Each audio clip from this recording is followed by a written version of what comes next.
Unst, the most northerly of the Shetland Islands. A magnificent coastline with plenty of voes and inlets, and rolling countryside which in past years was very fertile. A land long settled in prehistoric times by the Pictish people. And then came those wild people from the east, from Scandinavia, from the Norse lands, the Vikings.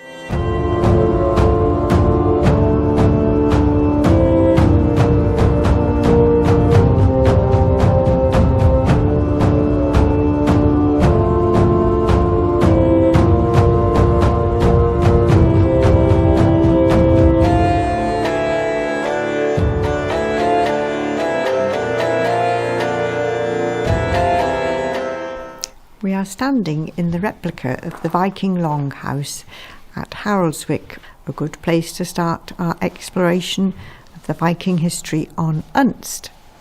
It was in the early 9th century that the first Viking invaders came to Unst. Shetland became their base for their expansion across the rest of Scotland and to Ireland. They arrived in their clinker-built longships, which were very flexible and able to take the Pictish people by surprise. The Vikings invented the keel, the rudder and the sun compass, and these technological miracles enabled the Vikings to conquer the seaways of the North Atlantic.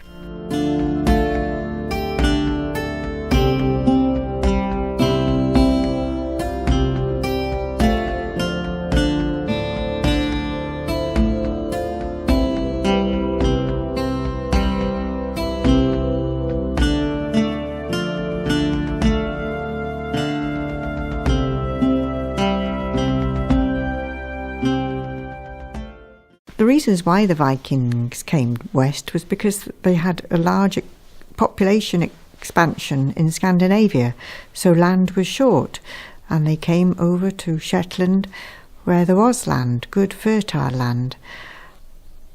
So they settled in Unst with its good harbours and fertile lands, and they built longhouses, and this longhouse is a replica of the ruins of the one found in Hamar.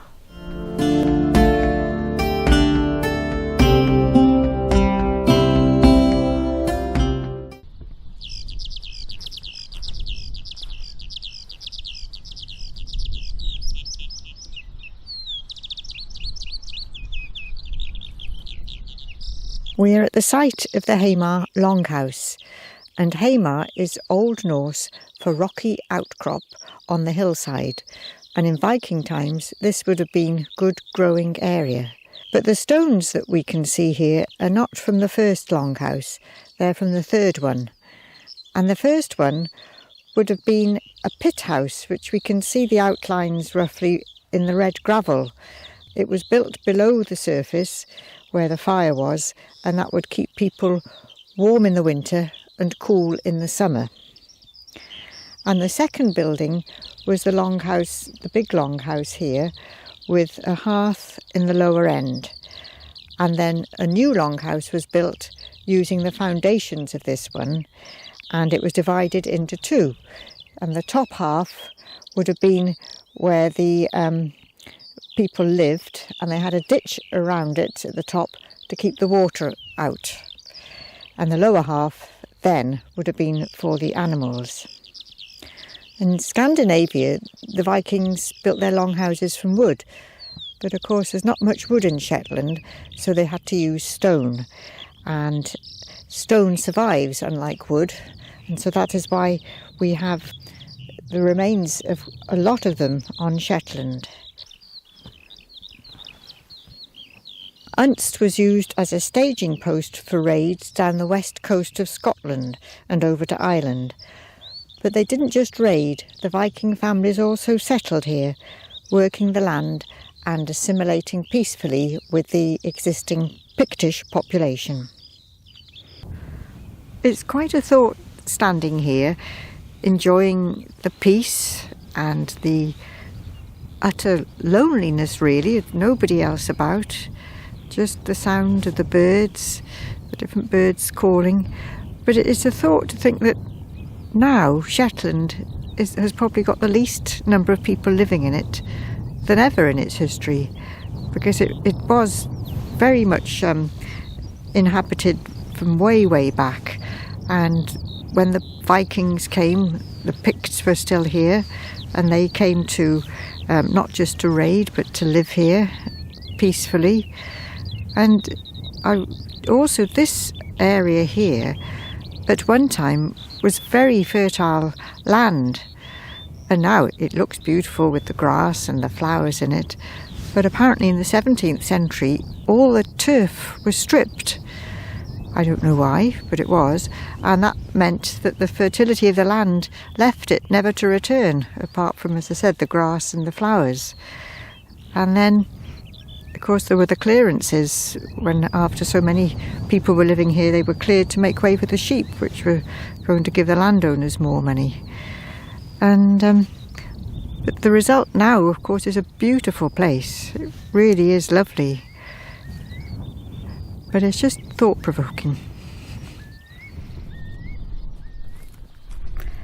We are walking down to Sandwick Bay, and although it is not obvious from here, it is remarkable the number of Viking Norse discoveries that have been made along this section of the coast.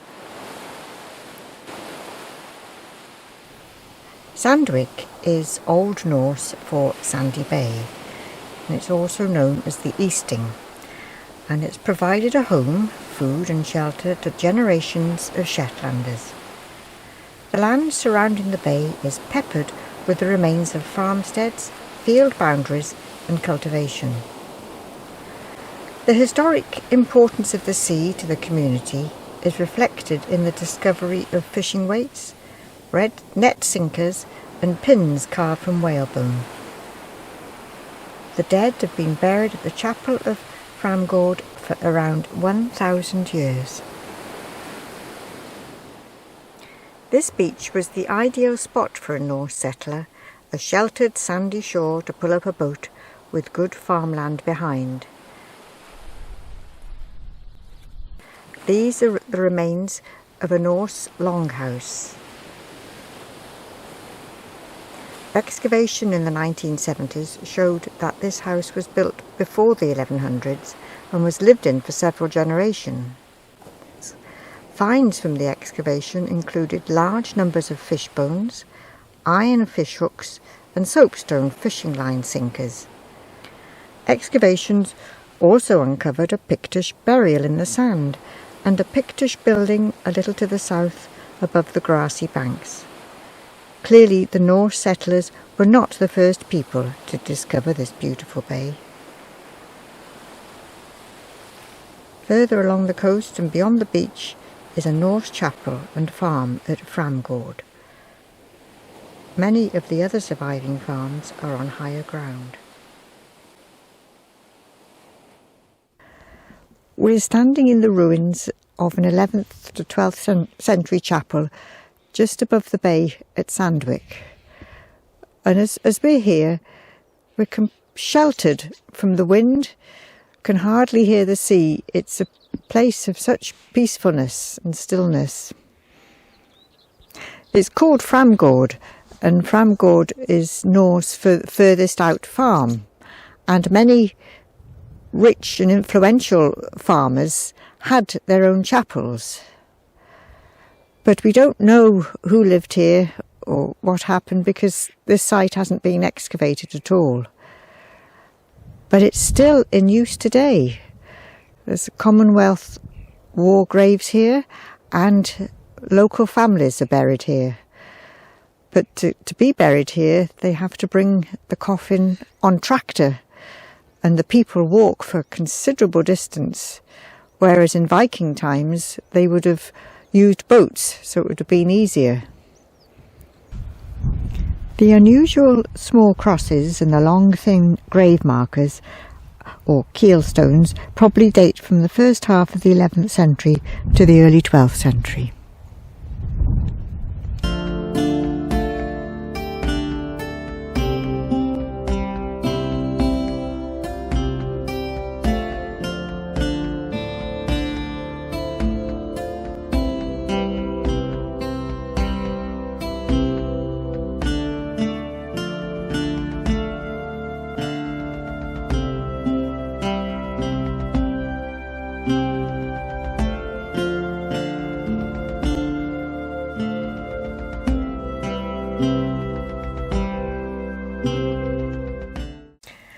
Above Belmont, which is the southernmost part of Unst, is an unpromising hillside, and there was once a thriving Viking farm. Excavation here helped archaeologists understand the sophisticated economy of Viking Unst. There is a good view from the Belmont longhouse. The flatter, lower land would have been better for farming. Presumably it was already in use.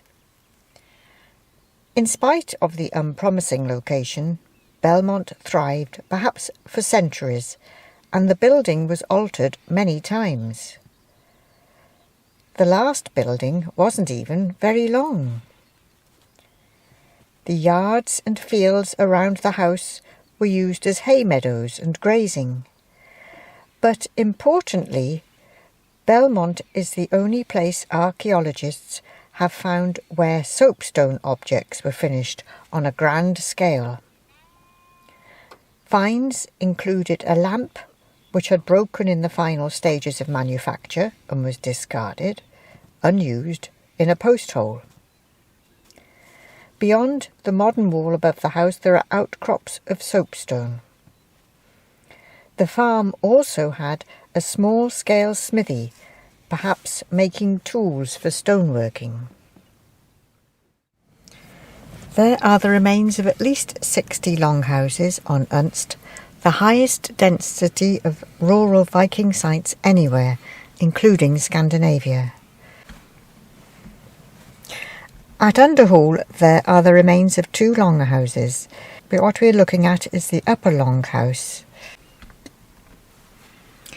Viking visitors to the longhouse would have usually approached from the sea and would have been impressed by a substantial-looking house built of stone. They would see the 2 stone-built annexes with a paved passage between them, which led to the door of the main building. Inside the longhouse, the main living area in the middle was timber-lined and had a wooden sprung floor, which was supported by a line of small stones inside the wall. This may have been constructed because the ground was wet. Before the longhouse was built, and again after it was abandoned, peat grew in the area, covering the paved courtyard.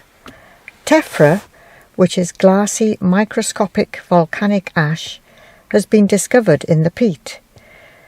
It is the result of volcanic activity in Iceland in the past. This is the lower longhouse. The Viking house was built on top of the deserted Iron Age settlement, but the remains of the Iron Age broch higher up the hill would have still towered over the site. The house was divided into 2 parts, the byre at the south end and the living quarters to the north. How old is the house? Is it early Viking because it is boat-shaped, or later because it is tucked into the hillside lengthways? At the moment, we do not know. Fragments of soapstone gaming boards and stone counters found here suggest that even on a small farm there was time for relaxation. Perhaps these and the toy millstones, unique to Shetland, belonged to the children of the household. Underhool was an isolated Viking farm, which would have been largely self-sufficient, farming and fishing. There was another farm in the bay below, but all that is left now is a midden, rubbish heap, full of household waste, ash, broken steatite bowls, etc., and a Unst, a winter shelter for a boat. The mounds on Vinstrickness might have been Viking graves.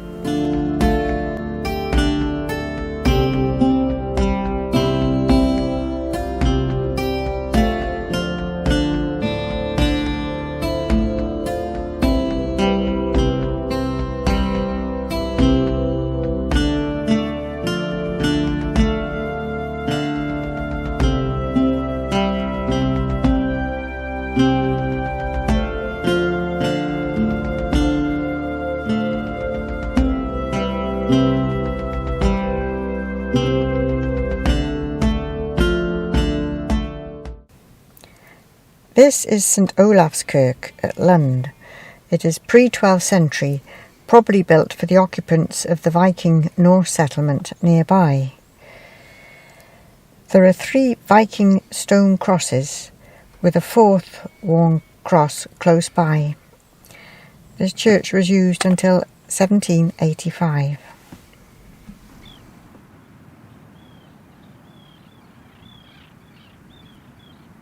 This is the biggest group of longhouses so far discovered in Unst, but to date they are unexcavated.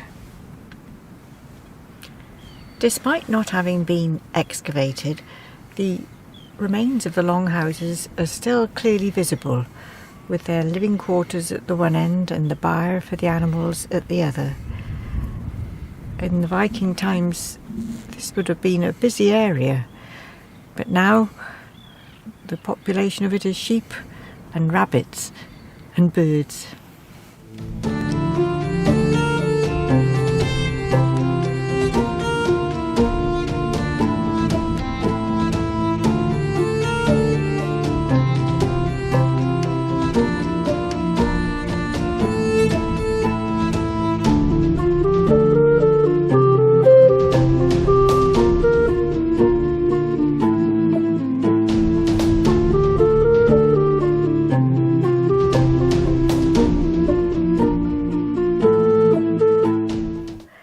If you were expecting the story of Viking Unst to have been one of raiding and pillaging, you will no doubt have been disappointed. The word Viking means pirate or raider, and this is how we so often see the Vikings: barbaric, wantonly attacking and destroying peaceful settlements and monasteries and killing their inhabitants. But while this may have happened in other parts, this does not seem to have been the case in Unst. There is no archaeological evidence to show that mass destruction and violence took place in Shetland. It would seem that the Pictish inhabitants of Shetland in the 9th century allowed these people who sailed across the sea from Norway to settle without any real resistance. A peaceful invasion. The incomers building their longhouses and cultivating the land, establishing their own communities, culture and traditions. Perhaps in the future, archaeologists will show us otherwise. The time between the arriving in the Vikings and the 11th century is referred to as the Viking period. Then came the Norse period, the time of the later longhouses, and with the acceptance of Christianity on the islands, the building of chapels such as Framgord and Lund.